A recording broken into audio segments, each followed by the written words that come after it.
Hi, we're Group Courage, and my name's Akin Moini. I'm Jason Frejinaga. I'm Joseph Golden. I'm Suma Adames. I'm Vanessa Garcia. And I'm Alan Collin. Okay, so start off with Hobbes. Yes. So, what do you guys think about the fact that, like, his thought about how we as humans tend to, or in this law of nature, we, like, tend to be violent and, like, not, when there's no authority, we tend to, like, not be helpful with each other, like, have a helping hand involved. I felt like it was a very pessimistic way of viewing human nature, and I felt like it was almost like assuming that people are guilty until proven innocent. It was almost like if there's no rule there that says that you should help people, you won't help people, or if there's no rule there that says that you're not allowed to hurt people, then you're going to hurt people. And I felt like it didn't take into account circumstances where people actually do help each other, or where they have an opportunity to hurt each other, but they don't hurt each other. Yeah, I definitely agree. I think there are some parts where people actually do have a helping hand, or people actually do help each other and come together as a community, or just don't do it out of don't do things out of self-interest.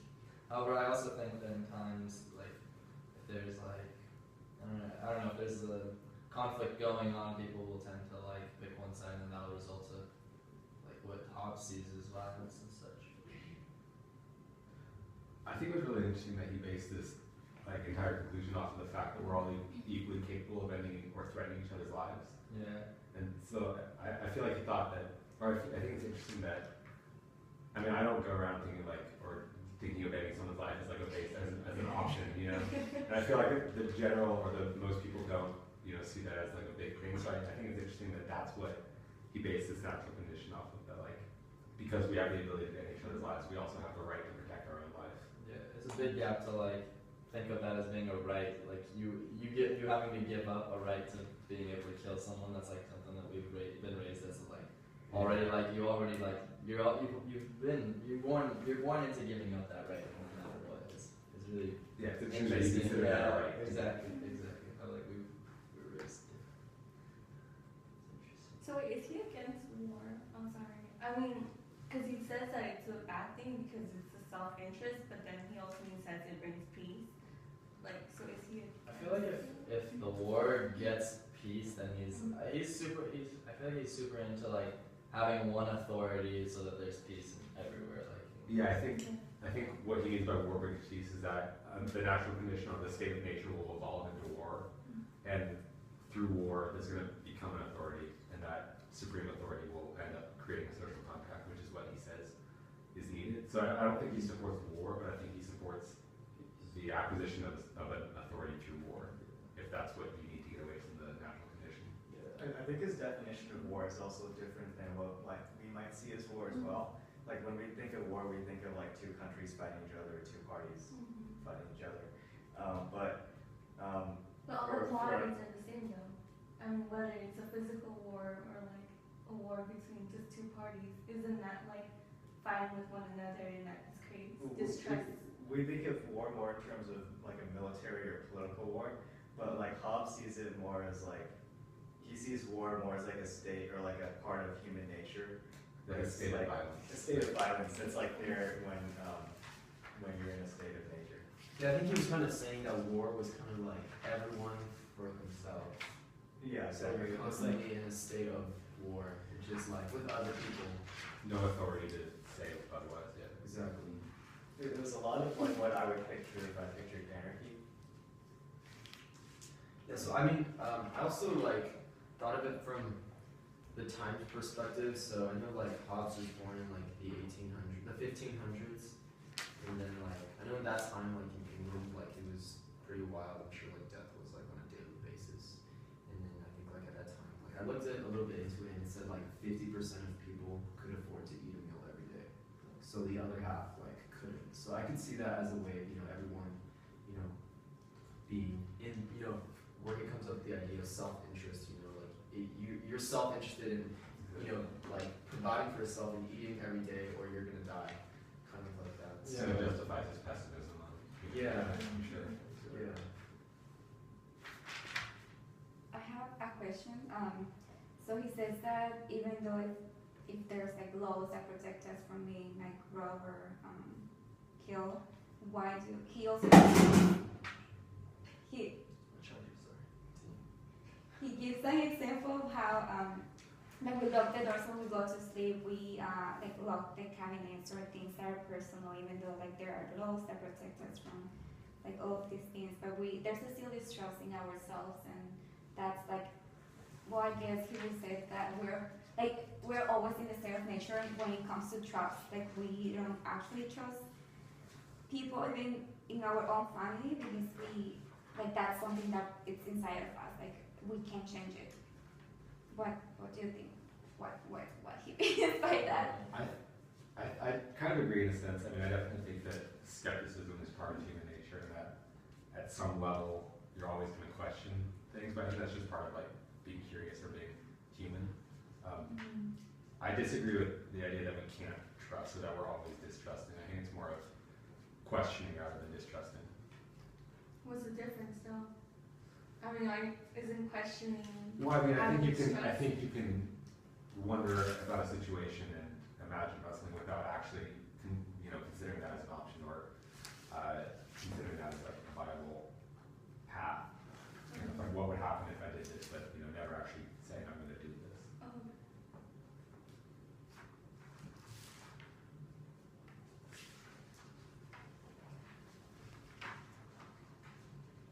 One of the problems I had with how this whole theory is like the whole sovereign thing, putting one single person or a group of individuals to enforce the laws and like mainly keep the peace and all that, and how like it would be a king with a standing army. Who's to say? I mean, I know in his mind it's one person in order to keep peace is better than no one. Like they're being total war in his opinion. But like, what if that sovereign isn't good? What if he does bad things and then he has a standing army when the whole entire other, like, it's like categorized pretty much. Like he separates himself from, like there's one person and then there's a huge mass. And what's to stop that mass from being like, oh, I want to be like that guy, I want to be the sovereign, so I'm gonna try to overtake him. And I understand that he's given a standing army to like not have that happen, but how is that not humanly, but like how is that fair? Because you can't know for sure that the sovereign you're gonna put in power is gonna do the greatest things. Well, I kind of see where he's coming from. There has to be a body that controls and everything. And in order for them to control everything, everyone else has to give up a little bit of their rights so that they can, overlook everything. And in terms of, what you said, if like a sovereign body is not doing well, then I feel like throughout history, people have just been, revolting or like, change the governing body or things like that. And I feel like I don't know, I read this and it really like reminded me of like what's kind of going on in the United States today with like privacy, like digital privacy. You guys remember like Edward Snowden who's saying like, like the NSA can literally like look, they monitor everyone's phones even though they say it's for the sake of preventing terrorism, but it's like you're giving up your privacy. And so it's like, in the end, you're like, is it worth it? It's always like a debate about whether or not, like, to prevent something that might not even happen, or give up your rights. So. But Go ahead. the issues that many of us we don't know that we're actually giving out that right instead of privacy. So yeah, that also that comes in place when like, okay, how do we trust our own government if they can just decide to do anything they want without actually asking us our opinions on it? Another thing that's the question for me is like, if he's so pessimistic of other people, why would he think that putting one person in power would stop them from all acting right? If he's to think that like people tend to go towards bad, and like I understand like putting laws and like enforcing them would stop them to like keep the peace, like giving them like, the right to kill each other, but people do a lot more than just kill each other and stuff like that. I don't think sovereign is specifically supposed to be one, or should be one individual so much as the idea is that there is a sovereign or some sort of governing body that has authority or complete authority. So for example, we have our US government, they have complete authority to govern the US. Even though there's still there's still wiggle room there, like people have the ability to vote, and there's still, alright, on the topic of like, what if the sovereign's bad?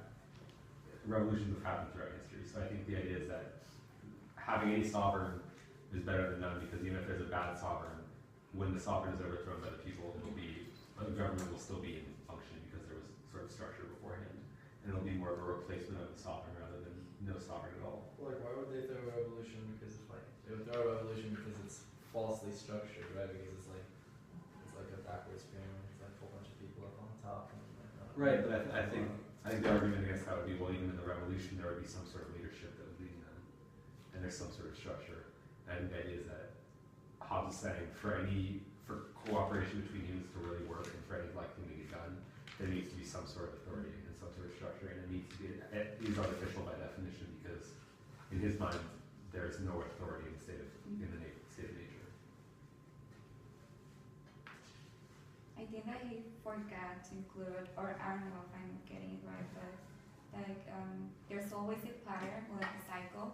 So okay, like the government each time, even though like you said we can vote and everything, but it's always like it's not. I think it's not a fair process. Like not all of our votes are counted equally, and like big corporations have power. Like they can invest in the people who are running for president and things like that. So I think, well, that's something that maybe he didn't took into consideration a lot, or maybe I that I'm missing, but I feel like he forgot to mention that, like how can we give our right of freedom to someone when we know that there's a lot of facts contributing to the government, or what makes the government. I agree with you absolutely. I think that there's definitely like more that goes into, I think in practice it doesn't quite translate, to what actually happens.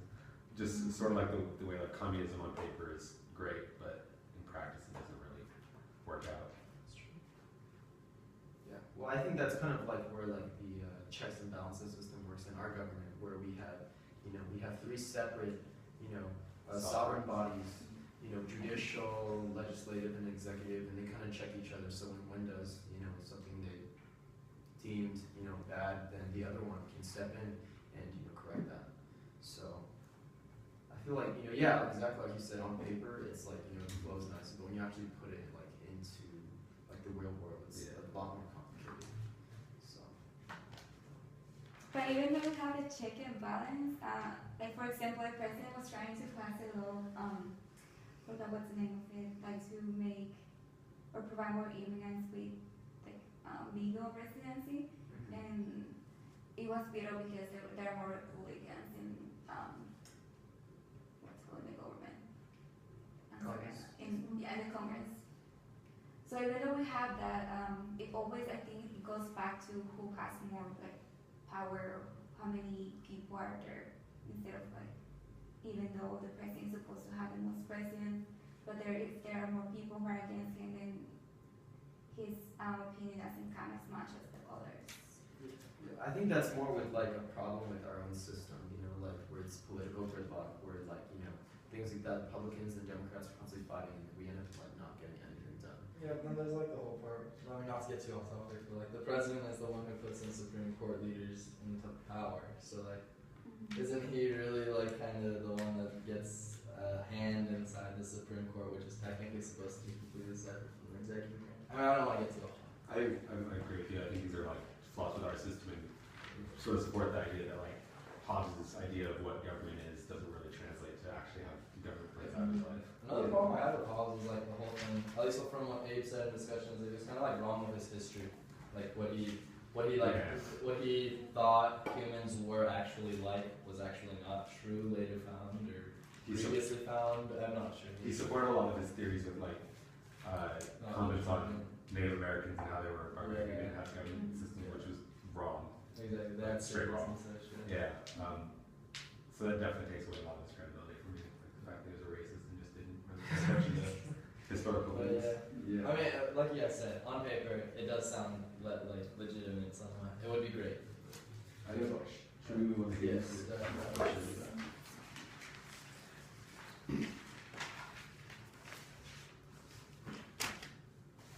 So basically what I got from him was that pretty much passion is the reason why we do the things that we do. Like if we didn't have passion, we wouldn't like. If we didn't have passion to like succeed in life, then we wouldn't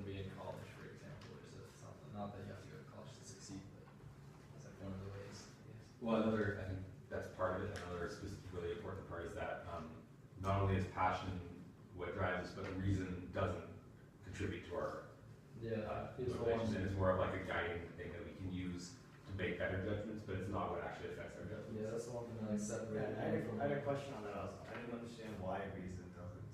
Well, he says, for example, like, let's say you really, really want something but you don't have enough money to buy it, right? Well, someone might say, the passion, the desire to want that is so much that regardless of their reason saying, you know, it's not right for me to take this or it's illegal or whatever, they still do it. So, and the reason that you were using your judgment to even think about it is because you had a desire or a passion to begin with that made you, like, want that thing.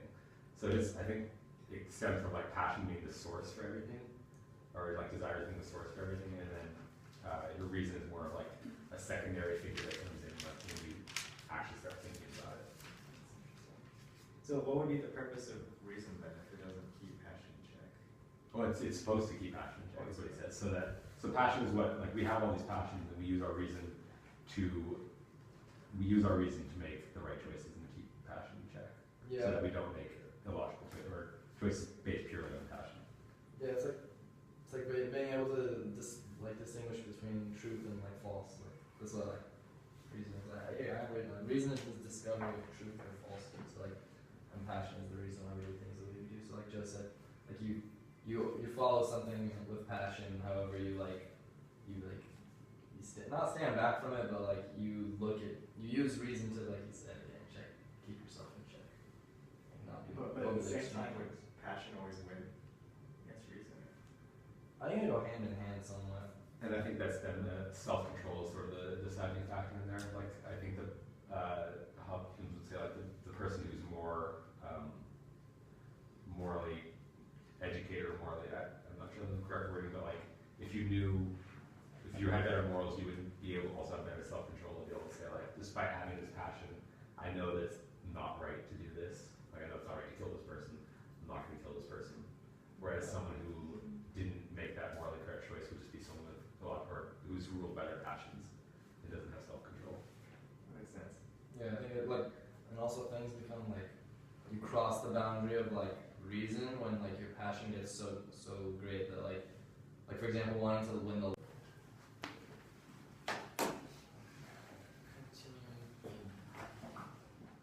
So what do you guys, or do you guys want to continue over? Yeah. Sure. What were we talking about? Like Hockey mentions that we use passion to avoid pain instead of reason. I just didn't get that whole concept. Because isn't passion an action? Or is it a feeling? Yeah, that's what I thought. Yeah. I think what he was, passion, I think in Hume's description is like any desire or want, or like any passion you have could be like the desire to go to the beach, or like that's a passion, right? So any want or desire or feeling. And then I think what he's saying is we use passion to avoid pain is like, if we satisfy one of our passions, we get pleasure. Mm-hmm. And so I think through the satisfaction of our desires. But what if our passions inflict pain? Well, I think that's where Hume says, like, that's why reason is the slave of passion. It's because of, like, we want something so bad, like, we're willing to, like, just throw reason out the door because of that. But it's kind of saying, like, everything that's passion is good. Isn't that what he's kind of saying? 'Cause No, I don't know if he necessarily says. I mean, I'm not saying it's good, like, he's saying that person is good, but, like, it kind of confirms the idea that whatever we have a passion for is good because we think about it in the sense of, like, we want to be successful. That's our passion. But what about those passions that aren't necessarily good? How do they avoid pain? Well, I don't think he definitely doesn't say that every passion is good. Because, like, reason is he says passion is the basis for morality, Mm-hmm. and like sentiment is the basis for morality, because reason isn't what we use to make our decisions, or isn't essential to making decisions, and isn't like the base drive for those things, but that reason is the tool we use to make morally correct decisions. And so we're like, as humans, like we have our passion, right? And that's what we have. We're raw humans. And through our lives and our experiences, we gain knowledge, which allows us to use reason to make the right choices based on our passions and our past experiences. So, despite the fact that like, I might see someone and like see it like it's something nice and they happen to want that. I know that based on my past experiences and using my reason, it's just taking that isn't the right choice. It isn't the right thing to do. But then I thought he said that we don't use reason to make our choices. Or No, he says we don't. The reason isn't the driving like. it's not the main factor. It's just It's not what makes us. It's not what prompts us to make choices. okay. So passion like makes us have like presents us with a choice. We use reason to make that choice. What do you guys think about his whole taking a general point of view when two people's passions conflict each other's? Like, cause you know how he was like, one of the questions he raised, or like one of the arguments I guess someone would make against him is like, well, what do you say? What would you say when two people have different passions and their passions conflict each other? Like, their wants are conflicting, and then what he would say is that you need to take a general point of view, and like he brought up the whole like true judge or whatever, and how this judge can assess situations in a general point of view, so that he has like no bias. This is why I'm asking. Yeah, continue. Your question is like what? Like his whole general point of view. What do you guys think about that? Because I don't really understand what he totally means by it. I mean, I get it by the name, but I don't think I should take it exactly as it sounds, because I'm sure as we've read any other philosopher, what they call anything isn't actually what they mean. It's what the words mean. It's like way more deep and in depth. Yeah, exactly. I think it depends on the situation they're in. Let's say, for example, like a lot of people think that slavery was correct, but then the slave story was immoral. So like the true judge, whoever that person was, said that it was legal to keep slavery.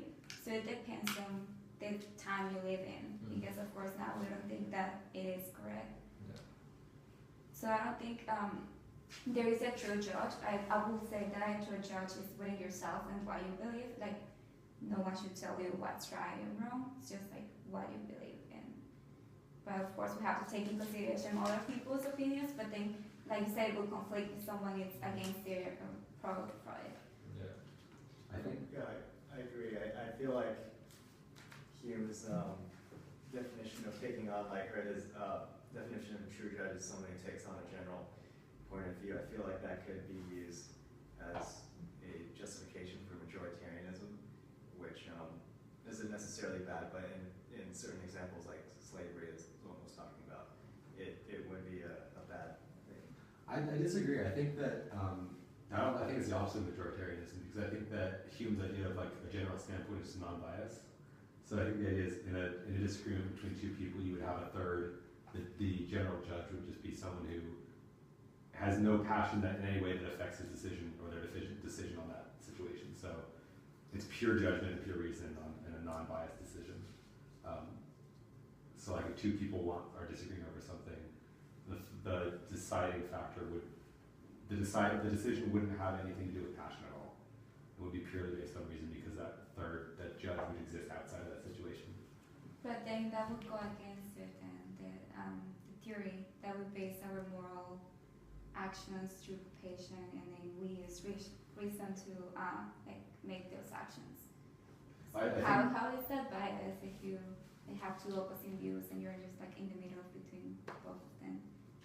Well, I think Hume says that like everyone's equal, that we need to have, and that decision shouldn't be based on one person's passion over another person. Like you can't justify your passion being more important than someone else's passion, and so you have to take passion out of the equation completely and use reason to make the decision. I don't know about that. I think all he's saying is that the general judge has to get the general feel of others in order to like be a legitimate judge, and he can do that like taking in respect to other people's passions. And then, but like, no, I agree, but I think the passion of the judge should not ever affect the. well, yeah, because he makes that whole argument where in time, like when we're just sitting down and just like drinking tea, you don't really have any like big overwhelming passion. He talks about that like super calm, like that like almost like, because you guys ever have a moment where you're not passionate about anything, where you're just like sitting down, just, like he calls it like I don't remember what he calls it. What? Calm tendency. Yeah, kind of. Like it's just like, is that what he calls it? Is that what he calls it? I don't know. Oh, but yeah, that's kind of what I'm thinking of. It's just like you're just calm and you're not like you're not really super passionate about anything. I feel like that's kind of what he's talking about, like, but a judge that can have that feeling in a moment of conflict, which I think is kind of hard because No, I think that feeling of not having any, that's what I'm saying, that feeling of like, the judges. yeah, the but that's passion still of the passion. judge. That's not taking passion completely out of the equation. That's still being passionate about something, just not letting it, I guess, take a overwhelming role. What would you guys think about that, like, in terms of, like, our own, like, Supreme Court justices, you know, like, every one of them has, like, everyone knows, like, they have their own, like, you know, viewpoints on, like, you know, gay marriage or on politics and things like that. And everyone, you know, they themselves know that too.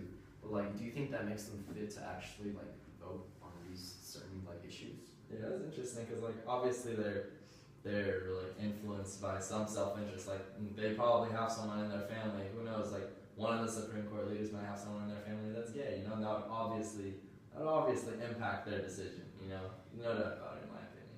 Yeah. You guys might think otherwise, But also they're presidents, and like I understand your point of view. Like, okay, you might have a personal feeling towards it, but you have to follow like the president. So Yeah, that's, I agree. I think that at that point or at that level, you can't let your personal emotions affect you because there's so much law and you know history and precedent that's already been on that you have to make your decisions based on that first, and that it would just be really. I mean, you can't make a claim without backing it up. You know. yeah, but you can't disagree with the fact that Supreme No, Court I- leaders are like lobbied against and such. I absolutely agree with you, but I think that it's not the major. I don't think it's the biggest contributing factor in the situation a lot of the time.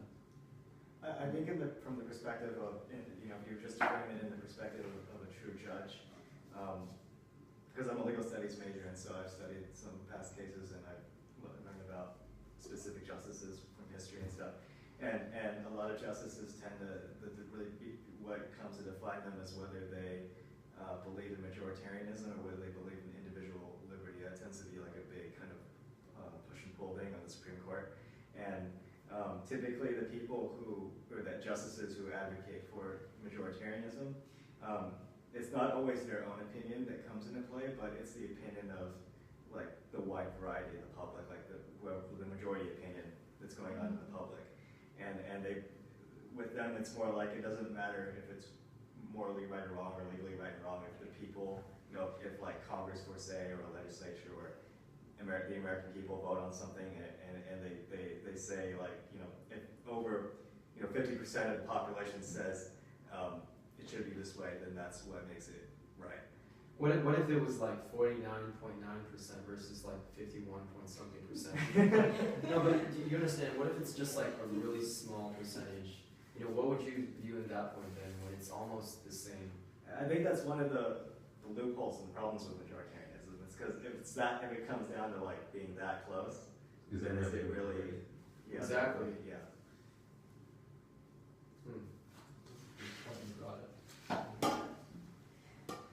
Alright, well the next thing I think that's pretty big in Hume's point is like the difference between is and ought, and how like it slowly like goes along when people inch away from is and ought, how you can't really derive an ought from an is. So like an ought is like you being like something should be like that, and is like something actually being the way it is. You know, it's kind of like the whole.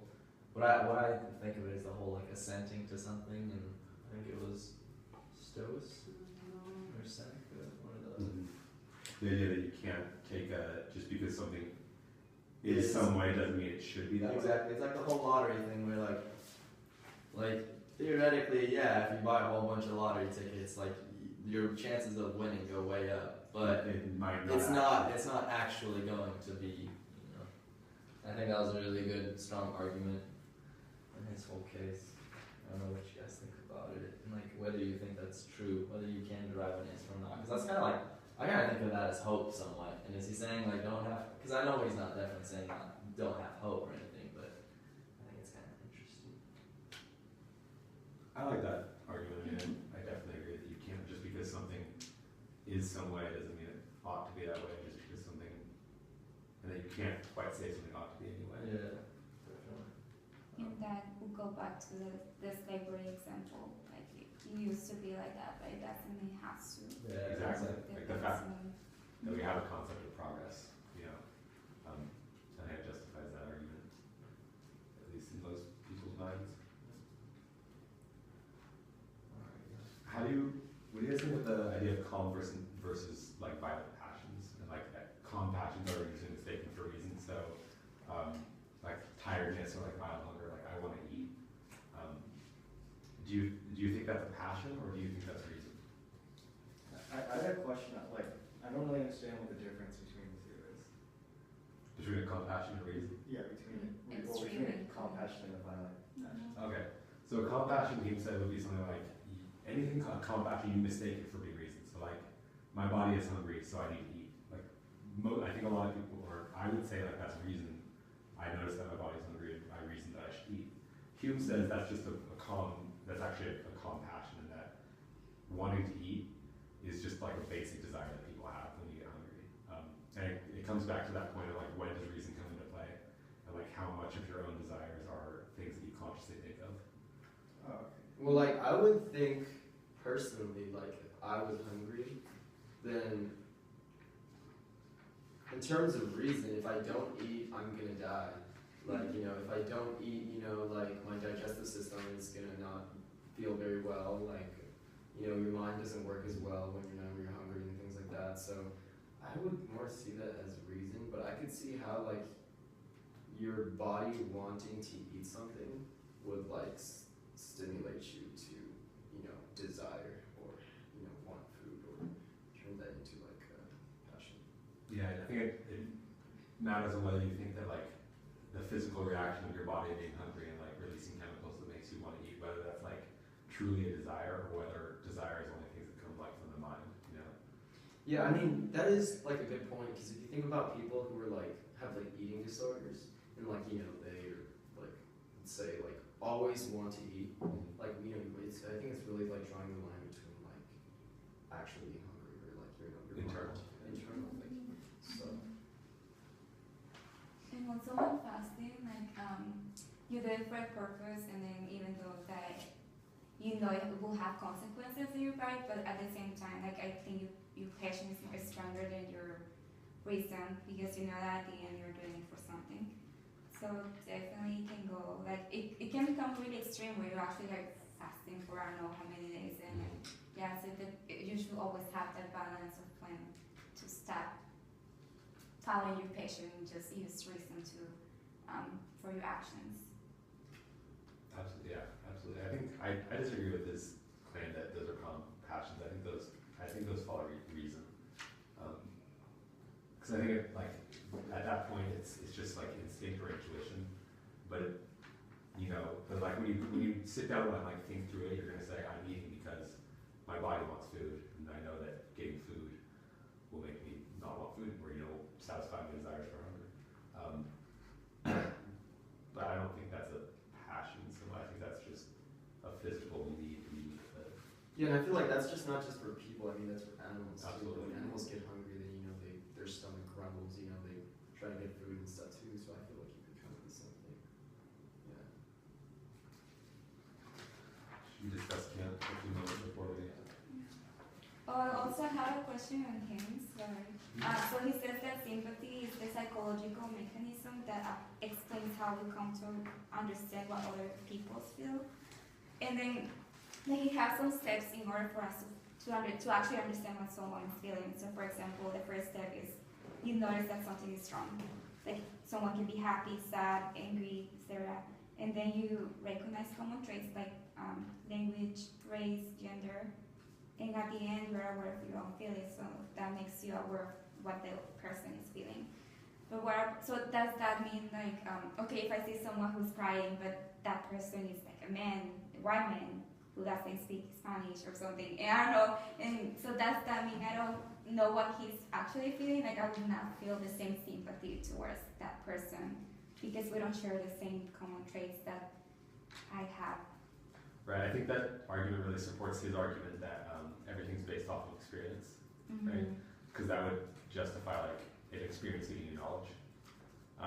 But I agree with you. I think I disagree with his claim that like I disagree. I think that sympathy, the ability, like when you recognize someone crying, you are able to like the act of crying brings up the memory of the emotions that you've had when crying.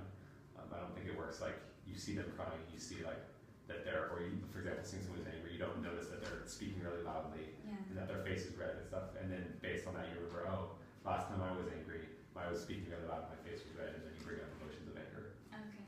I don't think that's how it would Didn't work. you say that section was unreasonable? Well, I'm not sure. It's in what sense here, like, according to my principle, which is so obvious and natural, it is only in two senses that any affection can be called unreasonable. Yeah, so I guess it's being to not feel pity for the person, just actually feel what that person's feeling, like that sympathy. So is sympathy like I- bad or? No, I think saying sympathy is good, but like you shouldn't ever like feel affection for. You shouldn't feel affection for something. You should feel that emotion. I think is the idea, because feeling that emotion in a human's mind will allow you to better understand the situation Mhm. and better make choices and react.